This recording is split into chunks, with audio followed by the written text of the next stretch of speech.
Pancasila lahir pada tanggal 1 Juni 1945 dari hasil perumusan yang dilakukan oleh tokoh perumusan Pancasila.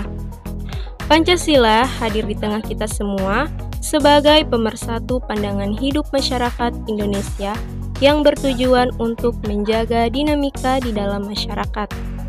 Nah, pada video kali ini, kami dari kelompok 4 akan membahas makna dari 5 sila itu. Namun, sebelum masuk ke videonya, jangan lupa like, komen, dan subscribe channel ini ya. Sila yang pertama adalah ketuhanan yang Maha Esa. Sila ini menjamin kebebasan beragama karena makna kemerdekaan beragama bagi bangsa Indonesia sangat besar. Oleh karena itu, pengaplikasian sila pertama adalah dengan menghormati setiap agama atau kepercayaan yang ada di Indonesia. Kemudian, menjalankan agama dengan tetap memperhatikan kondisi sekitar serta tidak mengganggu ketertiban dan keamanan di tengah masyarakat. Dan menjaga toleransi atau saling menghormati di antara umat beragama. Tidak memaksakan kehendak untuk menganut satu agama tertentu. Sila yang kedua adalah kemanusiaan yang adil dan beradab. Sila kedua ini mewakili menjunjung tinggi kesetaraan hak dan kewajiban manusia yang membutuhkan kepekaan terhadap situasi lingkungan sekitar dengan menerapkan sikap empati yang tinggi. Menerapkan Pancasila kemanusiaan yang adil dan beradab bisa kamu lakukan melalui hal-hal berikut ini. Yang pertama adalah menghargai perbedaan di tengah masyarakat yang terdiri dari banyak suku, agama, ras, dan adat istiadat. Yang kedua, dengan menghargai perbedaan tersebut, kita wajib untuk saling mencintai sesama manusia, mengembangkan sikap tenggang rasa, dan menjunjung tinggi nilai kemanusiaan. Yang ketiga, selalu menjaga adab atau kesopanan budi pekerti di berbagai kondisi dan situasi. Dan yang keempat, tidak melakukan diskriminasi atau membeda-bedakan perlakuan terhadap sesama warga negara, sekalipun berbeda tingkat pendidikan, kondisi ekonomi, dan lain sebagainya.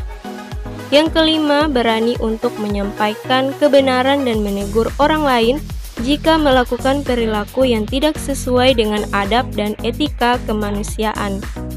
Dan yang keenam, menjaga keseimbangan dalam melaksanakan hak dan kewajiban. Jangan sampai hak dan kewajiban kita merugikan atau mencederai hak dan kewajiban orang lain. Sila ketiga adalah Persatuan Indonesia. Persatuan rakyat Indonesia adalah sebuah kekuatan dasar yang dibutuhkan untuk mempertahankan keamanan dan pertahanan Indonesia dari ancaman yang berasal dari dalam maupun luar negeri. Penting bagi kita semua untuk selalu menjaga persatuan dan kesatuan di tengah masyarakat dengan tidak mudah dipecah belah, apalagi lewat berita hoax yang marak disebar belakangan ini. Jadi, apa sih yang bisa kamu lakukan untuk menjaga persatuan Indonesia dan mengaplikasikan sila ketiga Pancasila? Nah, yang pertama, mengesampingkan opini pribadi dan mengutamakan segala kepentingan negara yang dilakukan untuk mewujudkan tujuan pembangunan nasional Indonesia, dan mengesampingkan segala perbedaan karena kita sadar bahwa kita bertanah air yang satu, Indonesia. Selanjutnya, mencintai dan mengonsumsi produk dalam negeri agar perekonomian di dalam negara menjadi lebih maju. Dan selanjutnya, berusaha untuk menghasilkan prestasi yang dapat membanggakan bangsa Indonesia, baik di tingkat nasional maupun internasional. Selanjutnya, meningkatkan kreativitas dan inovasi diri untuk memajukan bangsa Indonesia. Dan yang terakhir, memperluas pergaulan dengan orang-orang baru dari berbagai daerah. Sila keempat adalah kerakyatan yang dipimpin oleh hikmat kebijaksanaan dalam permusyawaratan perwakilan. Sila keempat Pancasila ini mewakili semangat demokrasi yang menjadi bentuk pemerintahan Indonesia. Sila ini menginginkan segala kegiatan pemerintahan diperuntukkan sebesar-besarnya untuk kepentingan rakyat. Wujud pengaplikasian Pancasila keempat ini adalah sebagai berikut. Yang pertama, ikut dalam pemilihan umum dengan menggunakan hak pilih atau mengajak orang lain untuk menggunakan hak pilihnya. Yang kedua, mencalonkan diri atau mengajukan seseorang untuk menjabat suatu jabatan tertentu sebagai salah satu perwujudan demokrasi, baik dalam sektor pemerintahan maupun dalam kehidupan sehari-hari. Yang ketiga, mengutamakan pengambilan keputusan dengan musyawarah mufakat untuk menyelesaikan setiap permasalahan dalam bermasyarakat.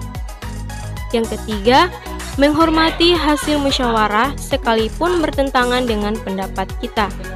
Yang keempat, tidak melakukan paksaan pada orang lain agar menyetujui apa yang kita katakan atau kita lakukan.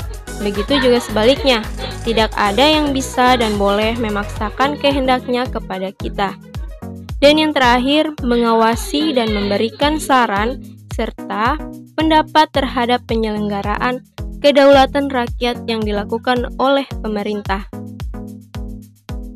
Sila kelima adalah keadilan sosial bagi seluruh rakyat Indonesia. Pengamalan sila terakhir ini diwujudkan dengan mengembangkan perbuatan-perbuatan yang luhur yang mencerminkan sikap dan suasana kekeluargaan serta gotong royong, karena hal ini adalah ciri khas dari warga negara Indonesia. Adanya sila ini diharapkan bisa mewujudkan kondisi yang berkeadilan yang merupakan mimpi semua orang.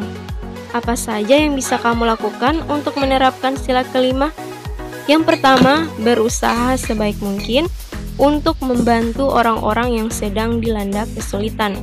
Yang kedua, meningkatkan kepekaan sosial dengan mengadakan kegiatan kerelawanan yang bisa membantu sesama seperti bakti sosial, donor darah, mengajar, konser amal, dan lain sebagainya.